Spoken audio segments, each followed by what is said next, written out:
네, 우리는 지난 시간까지 성도들의 지혜 있는 자의 삶에 관해서 말씀을 나누었습니다. 그것은 세월을 아끼는 삶을 살아가야 한다라고 하는 것이고, 세월을 아끼기 위해서는 주의 뜻을 분별해야 되는데, 이 주의 뜻을 분별하는 것은 하나님을 닮아가는 것, 거룩함이라고 우리가 말씀을 나누었죠.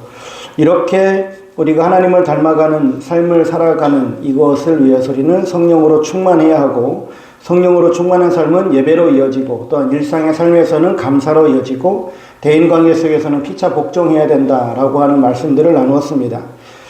지난주에 예배 생활에 대해서 한 번 더 나누었고, 오늘은 우리 대인관계 속에 있는 피차 복종하라라고 하는 이 말씀을 한 번 더 나누고자 합니다.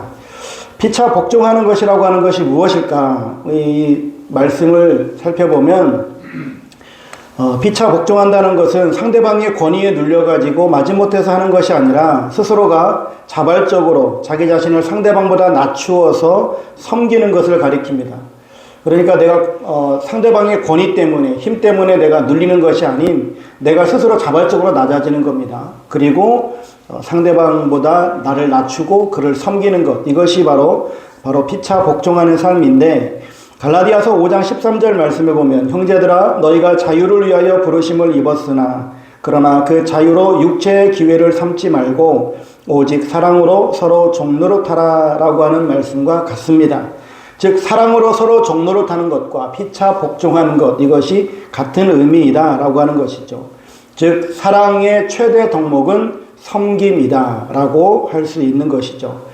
이러한 피차 복종하는 삶을 이해하기 위해서는 우리는 18절 말씀을 다시 한번 올라가서 살펴봐야 되는데, 술 취하지 말라 이는 방탕한 것이니 오직 성령으로 충만함을 받으라.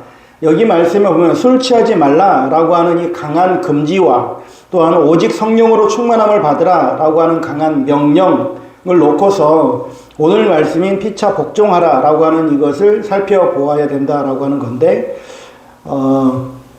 술을 다 드셔보셔서 잘 아시죠? 아닌가요? 네. 술을 먹은 사람들이, 술을 마신 사람들이 가장 안 되는 것이 바로 복종이라고 하는 겁니다. 술 취한 사람들의 특징을 놓고 보면 그들은 자기 목소리를 많이 내죠. 그리고 자기 과시를 많이 합니다. 그리고 내 말 좀 들어봐봐 하면서 계속해서 자기 말을 하려고 하는 이런 성향들이 나타나게 되어지죠. 바로 술 취하게 되어지면 복종을 절대 할 수 없는 것인데, 그래서 오직 성령으로 충만함을 받아야지만이 복종의 삶을 살아갈 수 있다라고 하는 그런 의미로 우리가 이 말씀을 볼 수 있습니다. 즉 술 취한다라고 하는 것은 술을 많이 마심으로 말미암아서 자기의 이성이 상실이 되어지고, 또 그로 인해져서 자기가 누구인지조차도 그냥 망각해버리는 이러한 삶뿐만 아니라 자기를 제어하지 못하잖아요. 그래서 자기 과시를 하게 되어지고 자기의 힘을 드러내게 되어지고, 실상 자기 과시가 얼마나 되겠으며 자기 힘이 얼마나 있겠습니까마는 그동안 그 속에 억눌려 있었던 그것을 그냥 봉인이 해제되는 것처럼 그래서 표출이 되어지는 이런 양상들이 나타나는 것이죠. 그러니까 내가 드러나는 것이 바로 이 술 취함의 특징이다라고 하는 겁니다. 그런데 여기서 말하는 이 술 취함이라고 하는 것이 비단 술을 많이 먹어서 술 취했다라고만 볼 것이 아니라 세상 사람들의 삶의 모습들을 보면 하나님께서 우리를 창조하신 그 하나님의 형상이 드러나는 것이 아닌 인간적인 나의 모습이 드러나는 그런 삶을 우리가 볼 수 있잖아요. 그렇다라고 했을 때에 이 술 취함이라고 하는 것은 비단 술만 먹어서 술 취함이라고 볼 것이 아니라 여기에는 세상에 취해서, 또한 그래서 나를 드러내야 되고 나를 보호해야 되고 자기 과시를 하고 하는, 내가 드러나고자 하는 이러한 삶을 살아가는 모든 세상에 있는 사람들을 지칭한다라고 하는 것으로 볼 수 있겠습니다. 즉 하나님을 알지 못하는 사람, 그 사람들이 바로 이렇게 술 취한 사람들인데, 이러한 술 취한 사람들이 절대 할 수 없는 그것, 복종이라고 하는 것을 바로 성령으로 충만한 사람들은 이 복종의 삶을 살아가게 되어진다라고 하는 겁니다. 복종은 조금 전에도 우리가 나눴던 것처럼 자발적으로 자기 자신을 상대방보다 낮추어서 섬기는 것을 말합니다. 여러분, 우리는 이 세상을 살아가면서 왜 우리가 복종의 삶을 살아가야 하는가? 이 부분을 우리가 좀 명확하게 이해해야 되는데, 우리는 예수 그리스도라고 하는 이 머리 대신 예수 그리스도, 그리고 교회의 머리 대신 예수 그리스도를 우리가 모시고 우리 모두는 다 각 지체가 되어져서 유기적으로 연합되어져 있는 이러한 성도 또 교회입니다. 그렇다고 볼 때 우리 그리스도인들은 오로지 머리 대신 예수 그리스도의 그런 명령 혹은 계명, 예수 그리스도께서 우리들에게 말씀하시는 그것을 가지고 살아가야 하는 삶은, 이것은 명령일 뿐만 아니라 우리가 반드시 실천해내야만 하는 삶의 자세이기도 합니다.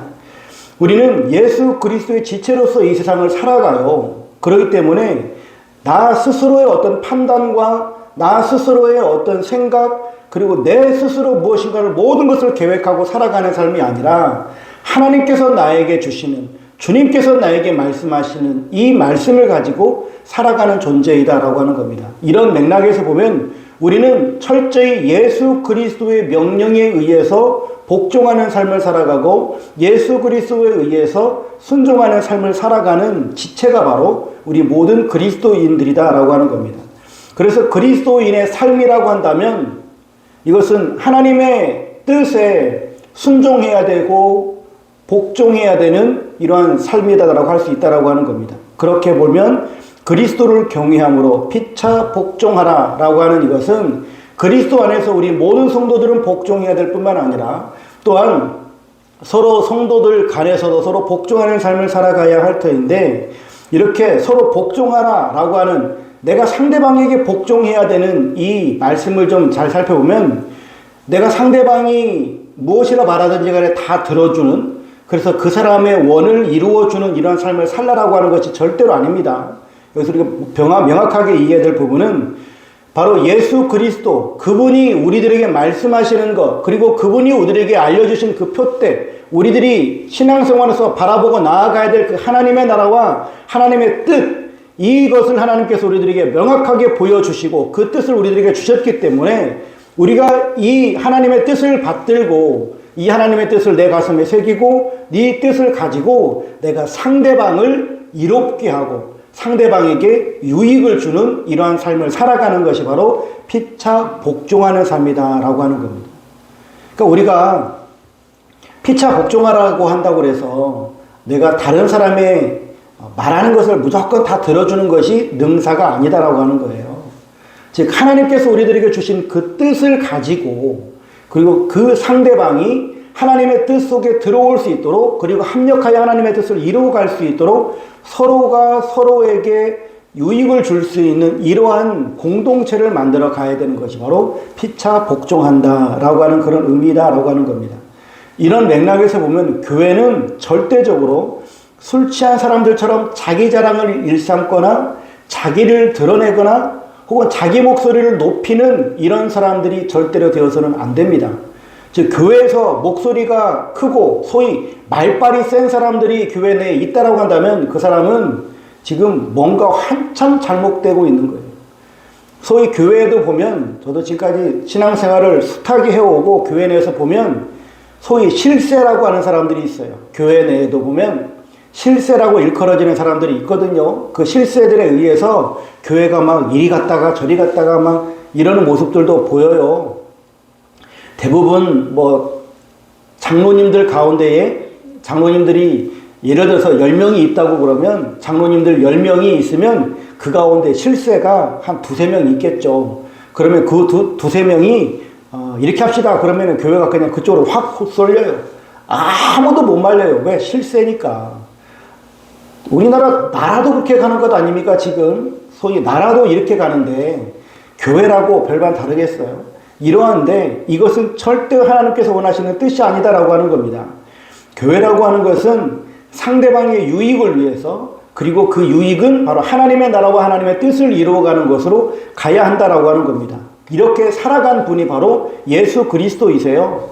빌립보서 2장 5절에서 8절 말씀을 보면 너희 안에 이 마음을 품으라 곧 그리스도 예수의 마음이니 그는 근본 하나님의 본체시는 하나님과 동등됨을 취할 것으로 여기지 아니하시고 오히려 자기를 비워 종의 형체를 가지사 사람들과 같이 되셨고 사람의 모양으로 나타나사 자기를 낮추시고 죽기까지 복종하셨으니 곧 십자가에 죽으시니라. 우리 안에 예수 그리스도의 마음을 품어야 돼요. 예수님께서는 하나님과 동등대문이시지만 동등됨을 여김을 받지 아니하시고 이 땅에 친히 종의 몸을 입고 이 땅에 오셨다라고 말씀하세요. 이렇게 낮아지심으로 말미암아 죽기까지 복종하셨는데 이 일로 인하여서 우리가 구원받았다라고 하는 거예요. 이렇게 우리의 유익을 위해서, 즉 우리의 유익이라고 하는 것은 하나님의 뜻을 이루는 그 유익을 위해서 주님께서는 사셨다라고 하는 겁니다. 그래서 우리는 서로 피차 복종하는 삶을 살아가야 될 것을 말씀해 주고 있습니다. 그렇다면 왜 우리가 복종해야 될까? 좀 구체적으로 보면 이렇게 낮아지고 그리고 하나님의 뜻을 위해서 복종하는 삶을 살았던 사람들 가운데에 아브람이라고 하는 사람을 한번 보고자 합니다. 창세기 12장 1절에서 3절 말씀에 보면 여호와께서 아브람에게 이르시되 너는 너의 고향과 친척과 아버지의 집을 떠나 내가 네게 보여줄 땅으로 가라. 내가 너로 큰 민족을 이루고 네게 복을 주어 내 이름을 창대하게 하리니 너는 복이 될지라. 너를 축복하는 자에게는 내가 복을 내리고 너를 저주하는 자에게는 내가 저주하리니 땅의 모든 족속이 너로 말미암아 복을 얻을 것이라 하신지라. 하나님의 뜻에 따라 순종하고 복종하면 이렇게 우리가 복된 존재가 될 뿐만 아니라 내가 복된 존재가 되어지고 또한 나로 인해서 다른 사람들까지 복을 받게 되어지는 이런 역사를 하나님께서 이루어 가시겠다라고 하는 겁니다. 그러므로 나를 통해서 다른 사람들이 잘 되는 것, 이것을 보면서 우리는 자랑할 것이 없는 거예요. 왜냐하면 하나님께서 그렇게 행하게끔 하셨으니까요. 이것이 바로 형통이라고 하는 건데, 그래서 우리가 지난주에도 살펴보았던 이 요셉이라고 하는 그의 형통을 우리가 살펴보았잖아요. 그러니까 이 형통이라고 하는 것은 나만 잘 되는 것이 아니라 나를 통해서 다른 사람들까지 잘 되게 하는 이런 역사를 이루어 가시는 거거든요. 그래서 요셉을 통해서 보디발 장군의 집이 잘 되어졌고 애굽이 잘 되어졌고 그리고 아버지의 집이 잘 되는 이런 역사들이 요셉을 통해서 이루어졌던 모습을 봅니다.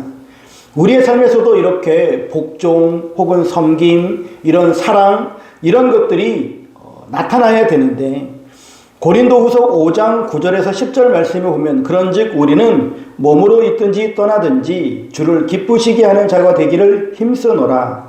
이는 우리가 다 반드시 그리스도의 심판대 앞에 나타나게 되어 각각 선악간에 그 몸으로 행한 것을 따라 받으려 함이라. 즉 우리가 왜 하나님의 말씀대로 살아가고 그리고 우리가 주님의 뜻을 이루어가는 이러한 삶을 살아가야 되는가? 그것은 주님을 기쁘시게 해드리는 삶이 첫 번째요. 두 번째로는 우리는 그리스도의 심판대 앞에 서기 때문이다 라고 하는 겁니다. 우리가 이 세상 살아가는 동안에 하나님의 기쁨이 되어지길 원합니다. 하나님의 영광을 드러내길 원합니다. 라고 하는 것, 이런 신앙생활을 해야 되는 것은 마땅하죠. 또 하나는 우리가 살아가면서 반드시 우리의 종말이 다가올 텐데 그때 하나님께서 우리의 행위를 바라보시고 선악간에 판단하시기 때문이라고 하는 겁니다. 왜 우리는 복종하는 삶을 살아가야 되는가?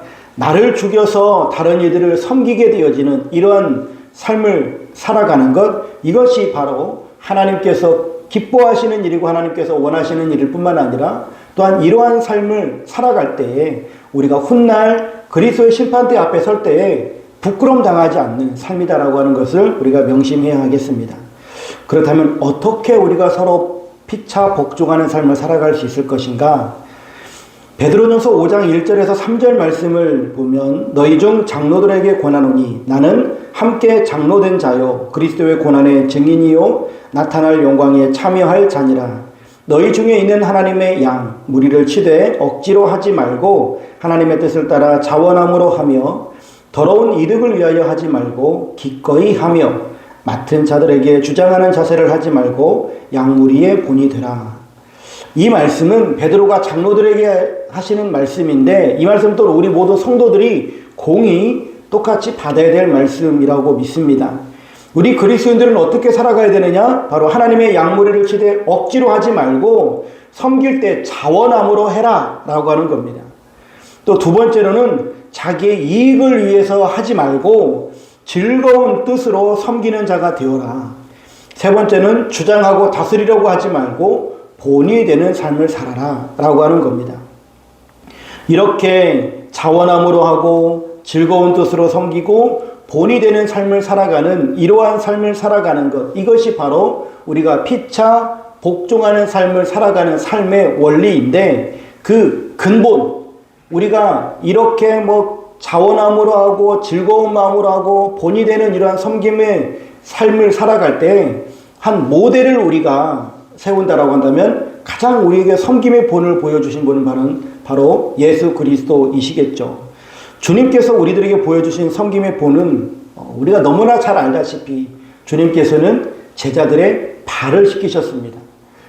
잘 알다시피 유대인 풍습에 손님이나 혹은 주인의 발을 씻는 것은 종이 해야 할 일인데, 종은 또 두 개로 나눌 수 있거든요. 유대인 종이 될 수 있고 이방인의 종이 있을 수 있는데, 유대인 종은 유대인 주인의 발을 씻을 수가 없어요. 그 일을 맡기지 않습니다. 주인의 발을 씻을 수 있는 사람은 이방인 종만 씻을 수 있어요. 개만도 못한 이방인, 그것도 종만이 바로 주인의 발을 씻을 수가 있어요. 같은 유대인끼리는 절대로 발을 못 씻게 해요. 그만큼 발 씻는 이 일이라고 하는 것이 천대받는 것이고, 그리고 인간 이하의 일들로 취급되어야 되는 그런 문화 속에서 예수님께서는 제자들의 발을 씻기셨습니다. 그러면서 너희도 이와 같이 하라 라고 말씀하세요. 그러니까 주와 선생이 되어져서 제자들의 발을 씻기는 것도 상상할 수 없는 일인데, 제자들에게 너희도 이와 같이 하라라고 말씀하고 있다라고 하는 겁니다. 그러면서 주님께서 우리들에게 주시는 말씀은 뭐냐면, 여기 액자에도 있는 말씀이지만, 너희 중에 누구든지 크고자 하는 자는 너희를 섬기는 자가 되고, 너희 중에 누구든지 으뜸이 되고자 하는 자는 너희의 종이 되어야 하리라. 인자가 온 것은 섬김을 받으려 함이 아니라 도리어 섬기려 하고 자기 목숨을 많은 사람의 대속물로 주려 함이라 라고 말씀해 주고 있습니다. 우리 주님께서는 이 세상에 자기를 드러내고 내가 너희를 구원하러 온 메시아다라고 말씀하신 것이 아니라 이 세상에서 대속물로 주시기 위한 섬김으로 오셨다라고 말씀하시면서, 너희가 정말 크기를 원하느냐? 너희가 정말 으뜸된 자가 되기를 원하느냐? 그렇다면 섬기는 자가 되어라. 어떻게 섬길래? 내가 너희들의 발을 씻기는 것과 같이 너희도 이러한 섬김으로 살아라 라고 우리들에게 말씀해 주고 있습니다. 우리가 정말 진짜 복을 받을 수 있는 비결은 무엇이냐면 바로 피차간에 발을 씻겨주는 거예요. 가장 천대받는 그 일, 상대방보다 더 낮아지는 그 자리까지 우리가 내려가야 된다라고 하는 겁니다. 이것이 바로 주님께서 우리들에게 주신 새 계명인 것이죠. 새 계명을 너희에게 주노니 서로 사랑하라. 내가 너희를 사랑한 것 같이 너희도 서로 사랑하라. 너희가 서로 사랑하면 이로써 모든 사람이 너희가 내 제자인 줄 알리라. 주님께서 사랑하신 것 같이, 주님께서 섬기신 것 같이 우리도 사랑하고 섬기게 되어질 때에 우리는 주님의 제자일 뿐만 아니라 또한 우리는 주님의 뜻을 이뤄가는 믿음의 귀한 교회 공동체를 세워가게 되어질 줄로 믿습니다. 이것이 바로 신앙생활이라고 하는 거예요. 40일 금식 기도하고 매주 철야 기도하고 그리고 집 팔아가지고 헌금하고 이런 것을 신앙생활이라고 착각하지 마십시오. 이런 것들이 중요한 것이 아니라 정말 중요한 것은 자기를 낮추는 자, 하나님의 말씀을 받고 하나님의 뜻을 위하여, 하나님의 나라를 위하여 서로 복종하고 겸손하게 섬기고 그리고 나아가는 이러한 신앙의 자세를 가진 사람들이 바로 진정한 그리스도인이다라고 하는 겁니다. 아무리 신앙생활 많이 하고 신앙생활을 그렇게 오래 하고 그리고 목사 할아버지라고 할지라도 그가 교만이 하늘에 닿았고 모든 사람들을 다 업신여기고 이러한 삶을 살아간다면 그 사람이 그리스도인이겠습니까? 하나님께서 정말로 원하시는 삶은 바로 겸손한 자인데, 섬기는 자인데, 섬김을 받으려고만 하고 있고 대접을 받으려고만 한다면 그가 어찌 그리스도인이라 칭함받을 수 있겠냐라고 하는 거예요. 우리는 주님께서 십자가를 지시기까지 복종하셨던 것처럼 우리들도 낮아지고 낮아지는, 그래서 서로 사랑하고 참아주면서 복종하는, 그리고 나보다 남을 더 낮게 여기는 이런 믿음의 삶을 살아가야 될 줄로 믿습니다. 오늘 본문 21절 그리스도를 경외함으로 피차 복종하라, 이 말씀은 앞에 15절부터 20절까지 나와 있는 이 말씀에 연결해서 보면 성령 충만한 사람의 최종적인 단계가 무엇인지를 보여주는 거예요. 성령 충만한 사람이 하나님 앞에 열심히 예배를 드리고 그리고 매일매일 감사의 삶을 살아가는데 피차 복종하는 삶을 살아가지 못한다면 그 사람은 아닌 거예요. 즉 우리가 보이지 않는 하나님은 정말로 사랑한다라고 하고 늘 하나님 하나님 하면서 주여 주여 하면서 감사를 하는데 사람에 대해서는 하나님의 사랑이 나아가지 못하고 주님의 사랑을 실천해내지 못한다면 그 사람 다 외식주의적인 신앙이고 거짓말하는 것 아니겠습니까? 요한일서 4장 20절에 말씀하고 있는 것처럼 보이지 않는 바 하나님을 사랑하는 사람이 보이는 바 형제를 미워한다면 이는 거짓말한다라고 말하잖아요. 우리가 보이는 형제를 어떻게 사랑하느냐, 그것이 곧 보이지 않는 하나님을 사랑하는 증거가 되어집니다. 나는 지금 내 형제를 어떻게 대하고 있는가, 우리 자신을 한번 잘 점검해 보았으면 좋겠습니다. 그리고 그 실제적인 말씀, 실례들은 22절부터 아내들아, 남편들아, 자녀들아, 아비들아, 종들아, 상전들아 부르면서 구체적으로 이렇게 설명해 주고 있습니다. 피차 복종한다라고 하는 것, 그것은 상대방의 요구를 다 들어주라고 하는 것이 아니라 하나님의 뜻을 우리가 받았으니 그 뜻을 가지고 생명 살리는 일들에, 상대방에게 유익을 주는 일들에 우리가 나아가자라고 하는 것이고, 왜 복종해야 되는가? 그것은 나를 죽여서 다른 이들을 섬기고 살리기 위해서입니다. 이렇게 살아가는 것이 바로 주님이 기뻐하시는 것이고, 우리가 그리스도의 심판대 앞에 설 때 부끄러움을 당하지 않는 일일 뿐만 아니라 어떻게 우리가 피차 복종할 것인가? 기쁜 마음으로, 자원하는 마음으로, 본이 되는 삶으로 나아가되 주님께서 제자들이 발을 씻기셨던 그 섬김의 삶을 우리도 동일하게 살아내게 되어질 때에 그 자가 바로, 그 사람이 바로 참된 성도요 주님의 참된 제자인 줄로 믿습니다. 바라기는 우리 모든 성도님들 피차 복종하는 삶으로 하나님께서 우리들에게 주신 아름다운 신앙의 공동체를 세워갈 뿐만 아니라 또한 믿음의 덕을 많은 사람들에게도 보여줄 수 있는 귀한 성도님들 될 수 있기를 주의 이름으로 축원합니다.